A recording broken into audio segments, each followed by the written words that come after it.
Gente, as articulações políticas para as eleições de 2026 já começaram. O governador de Minas Gerais, Romeu Zema, vai lançar a pré-candidatura à presidência num evento aqui em São Paulo. Sobre esse assunto, a gente vai conversar com o presidente do Partido Novo, Eduardo Ribeiro. Eduardo, muito bem-vindo. Obrigada pela participação aqui no Jornal da Manhã. Bom, alguns analistas políticos veem, não de forma muito positiva, a diversificação ali de candidatura entre o centro-direita, né? Essa questão de repente, dividir o eleitor no ano que vem à frente do atual presidente Lula. Como que você enxerga e qual vai ser o posicionamento do Partido Novo diante dessa circunstância? Bom dia, Márcia. Bom dia, Marcelo. É um prazer estar aqui com vocês. Bom, eu não vejo como divisão.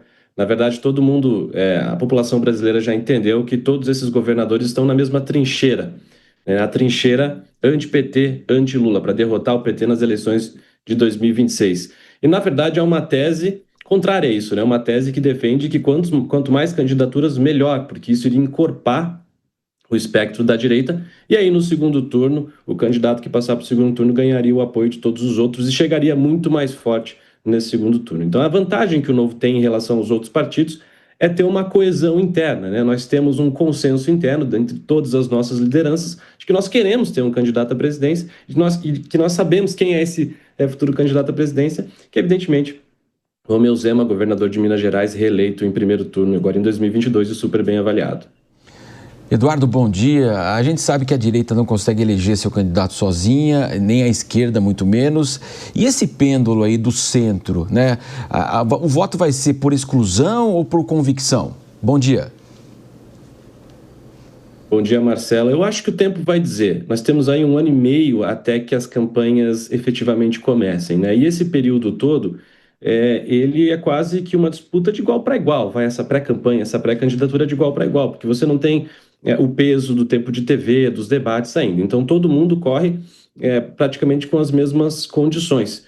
E eu entendo que, ao longo do tempo, com essa possibilidade, defendo que os outros pré-candidatos também se lancem para apresentar suas ideias, apresentar suas propostas e ver se consegue gerar tração social, né, com o eleitor, para conseguir subir nas pesquisas e se viabilizar aí como um candidato forte para 2026. Então esse é o nosso papel, essa é a nossa estratégia, essa é a nossa ideia. Nós temos um governador muito bem avaliado, que já está em segundo mandato, ou seja, não poderia ir à reeleição, vai passar o bastão para o seu vice, Matheus Simões, e consegue se dedicar aí viajando o Brasil e se apresentando para os brasileiros, né? Porque o Zema, apesar de ser muito bem avaliado em Minas Gerais, inclusive com pesquisas já mostrando que ele venceria o Lula de lavada, né, em Minas Gerais, ele ainda é muito desconhecido no resto do Brasil. Então tem um desafio muito grande aí para torná-lo conhecido, e a ideia, evidentemente, de colocar essa pré-candidatura, de oficializar essa pré-candidatura, é dar essa autoridade para que ele possa agora visitar outros estados e ser mais conhecido por todo o Brasil.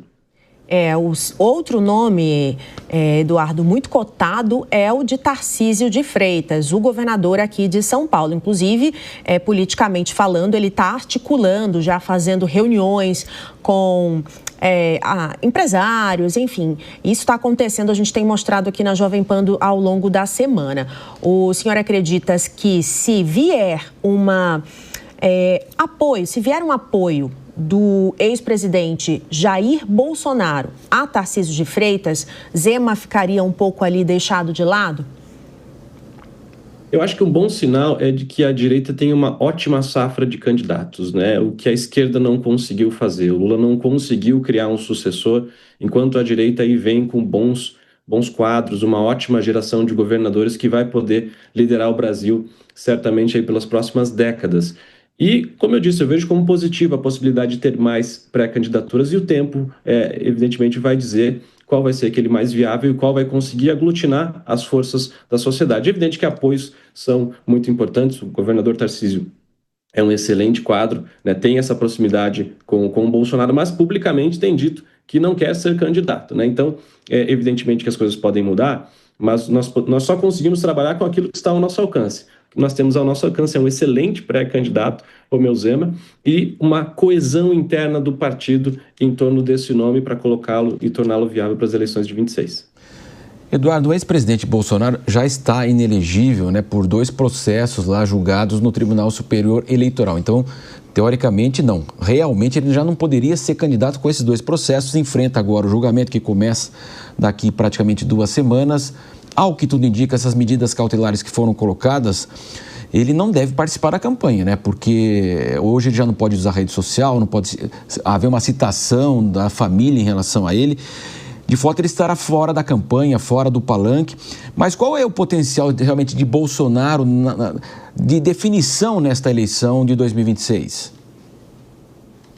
Primeiro que nós consideramos que essas medidas cautelares e toda a perseguição política, esse processo todo, no nosso entendimento, ele é viciado desde o início, né? Ele é cheio de ilegalidades e o próprio governador Romeu Zema já se solidarizou várias vezes com a situação do Bolsonaro e de sua família. Né? Ainda que ele esteja fora da disputa e com suas redes sociais neutralizadas, ele continua sendo uma força, isso é inegável e a gente respeita muito. Com certeza, aquela pessoa que tiver o apoio dele certamente vai conseguir ter mais tração.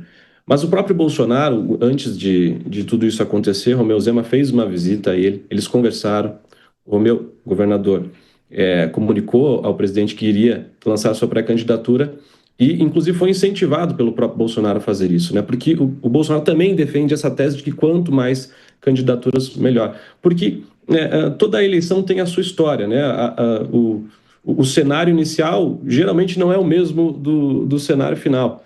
A própria eleição de Romeu Zema em Minas Gerais, lá em 2018, é uma prova disso, né? Ele largou com 1%, terminou o primeiro turno com 40% e venceu o segundo turno com 72% e depois se reelegeu em primeiro turno com quase 60%. Então, é um completo desconhecido e mostra que tem estrela, né? E apesar de ter um respeito muito profundo pelo Bolsonaro, eles foram, enquanto governador e presidente, trabalhando muito juntos por Minas Gerais, eles têm uma ligação política, né? O Bolsonaro não é o padrinho do Zema, o Zema conseguiu se construir sozinho. Então, ele também tem essa liberdade para buscar o seu próprio caminho e tem estrela para isso. É isso que a gente confia e para isso que a gente vai apoiá-lo agora na sua pré-candidatura. Nós conversamos com o presidente do Partido Novo, Eduardo Ribeiro. Obrigada. Obrigado, Márcio. Obrigado, Marcelo. Tenha um ótimo sábado.